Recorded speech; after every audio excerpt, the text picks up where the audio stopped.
여기에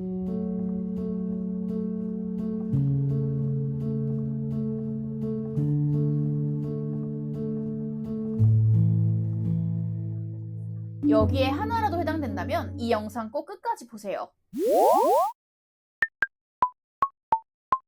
안녕하세요. 건강한 가을의 최가을입니다. 오늘은 배경이 뭔가 조금 어수선하죠? 네, 제가 드디어 싱가포르에 왔습니다. 와, 새로운 시작에 앞서서 저처럼 불안할 여러분들에게 들려드리고 싶은 이야기가 있어서 이렇게 급하게 카메라를 켜봤습니다. 보통 새로운 걸 시작할 때 긴장되면 우리 이렇게 생각하잖아요. 나는 멘탈이 왜 이렇게 약하지? 준비를 더 해야 되나? 근데 전부 틀렸더라고요. 오늘 다룰 내용은 3가지입니다. 첫째, 도전 앞에서 몸이 왜 그렇게 반응하는지. 둘째, 이 불안함이라는 반응이 실제로 우리 몸에 뭘 하고 있는지.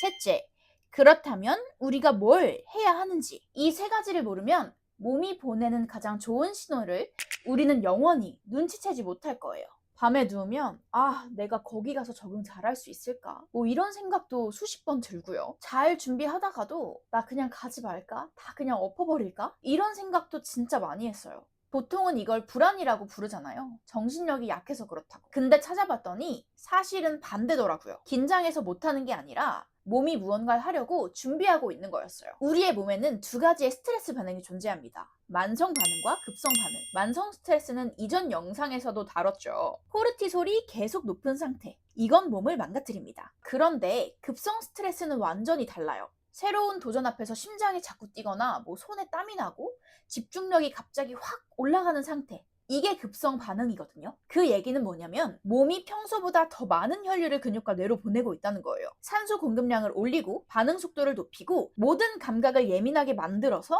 지금 이 상황에 최적화된 상태를 만드는 거죠. 쉽게 말하면 이런 거예요. 만성 스트레스는 몸이 고장나는 거고 급성 스트레스는 몸이 터보 모드를 켜는 겁니다. 재밌는 사례가 하나 있는데 아르투르 루빈슈타인이라고 하는 전설적인 피아니스트가 있어요. 이분 매니저가 오늘 공연이 대박 날지 아닐지를 어떻게 알았냐면 공연 전에 그 피아니스트의 손을 이렇게 잡아본대요. 이렇게 잡았을 때 손에 땀이 젖어 있으면 그날 공연은 완전 성공. 근데 땀에 젖어 있지 않고 말라 있으면 그냥 평타. 즉 긴장해서 손에 땀이 나는 그 상태가 오히려 최고의 퍼포먼스를 낼 수 있는 조건이었다는 거죠. 여기서 중요한 건 같은 신체 반응인데 내가 이걸 어떻게 해석하느냐에 따라서 완전히 다른 결과가 나왔다는 거예요. 하버드 비즈니스 스쿨 실험에서 긴장되는 사람들한테 나는 불안하다 라고 말하게 한 그룹과 나는 흥분된다 이렇게 말하게 한 그룹을 비교했어요. 같은 심장 박동, 같은 수준의 긴장도였어요. 달라진 건 말 하나뿐이었거든요. 그런데 나는 흥분된다 이렇게 말한 그룹이 발표 성과도, 시험 점수도, 심지어는 노래방 점수까지 다 더 높았대요. 생각해보면 다 그렇거든요. 발표 전에 떨리는 것도, 면접 전에 손에 땀이 나는 것도, 저처럼 새로운 나라로 이주할 때 잠이 오지 않는 것도 전부 같은 구조예요. 몸은 이미 최적의 상태를 만들어 놨는데 내가 그걸 불안이라고 이름을 붙이는 순간 그 에너지가 낭비되는 거거든요. 루빈슈타인 매니저가 봤던 것도 같은 거였죠. 진화적으로 봐도 이게 말이 됩니다. 낯선 상황에서 긴장하지 않는 개체는 살아남기가 어려웠어요. 적당히 긴장해서 감각이 예민해지고 반응 속도가 빨라지는 개체가 사냥에 결국 성공하고 그래서 살아남게 되는 거거든요. 도전 앞에서 긴장되는 건 약한 게 아니라 생존을 위해 설계된 가장 오래된 준비 시스템이라고 볼 수 있는 거죠. 코르티솔도 마찬가지예요. 너무 낮으면 나른하고 너무 높으면 망가지는데 딱 적당히 올라가면 최적의 상태가 유지되는 거거든요. 새로운 도전 앞에서 적당히 긴장하는 건 몸이 그 최적의 지점을 찾아가고 있는 거라고 보시면 됩니다. 자, 그러면 이걸 알고 나서 우리는 뭘 어떻게 바꿔야 될까요? 첫째, 긴장될 때 나 불안하다 이렇게 말하는 대신에 몸이 준비되고 있구나 이렇게 바꿔서 말하기. 사실은 이게 조금 어색하기도 하고 오글거릴 수 있거든요. 근데 바꿔서 말하다 보면 정말 뇌가 그렇게 바뀌기 시작해요. 아까 얘기한 것처럼 행동이 먼저 나오면 뇌가 그에 맞게 바뀌거든요.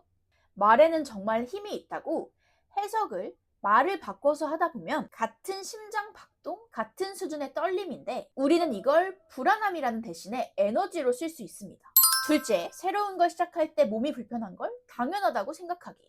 우리 운동할 때 근육통 오면 나 오늘 운동 잘했다, 잘 먹었다 이러잖아요. 근데 우리는 항상 새로운 도전을 할 때 나 왜 이렇게 떨리지? 나 왜 이렇게 나약하지? 이런 식으로 부정적으로 해석하곤 한단 말이죠. 같은 성장통인데 말이에요. 셋째, 긴장된 날은 무조건 30분 걷기. 급성 반응으로 올라간 에너지를 걷기로 써주면 코르티솔이 적정 수준으로 내려오면서 숙면까지 연결되더라고요. 걷다 보면 머리도 정리되고 다음날 컨디션이 확 달라지는 걸 느끼실 수 있을 겁니다. 자, 근데 여기서 한 가지 주의할 게 있어요. 이게 반대로도 작용하거든요. 나 안 돼. 나는 원래 겁이 많아. 나는 원래 멘탈이 약해. 이렇게 말하다 보면 뇌가 정말 우리를 그런 사람으로 해석해버려요. 말이 먼저 나오면 뇌가 거기에 맞춰지는 거니까요. 그래서 어떤 말을, 어떤 해석을 입에 담느냐가 정말 중요한 거예요. 심장이 빨라지는 건 몸이 겁을 먹은 게 아니라 단지 터보 모드를 켠 겁니다. 루빈슈타인 손에 땀이 났을 때 최고의 공연이 나왔던 것처럼 그 에너지를 불안이라고 부르면 낭비되는 거고 준비라고 부르면 성과가 됩니다. 새로운 걸 앞두고 지금 긴장하고 있다면 여러분 괜찮습니다. 그건 우리의 몸이 이미 준비를 시작했다는 신호거든요. 자, 근데 여기서 멈추면 안 돼요. 아는 것만으로는 우리의 뇌가 바뀌지 않거든요. 행동으로 옮겨야 바뀝니다. 지금 망설이고 있는 게 있으면 눈 딱 감고 한 번만 해보세요. 해보다 보면 그게 우리의 길이 될 겁니다.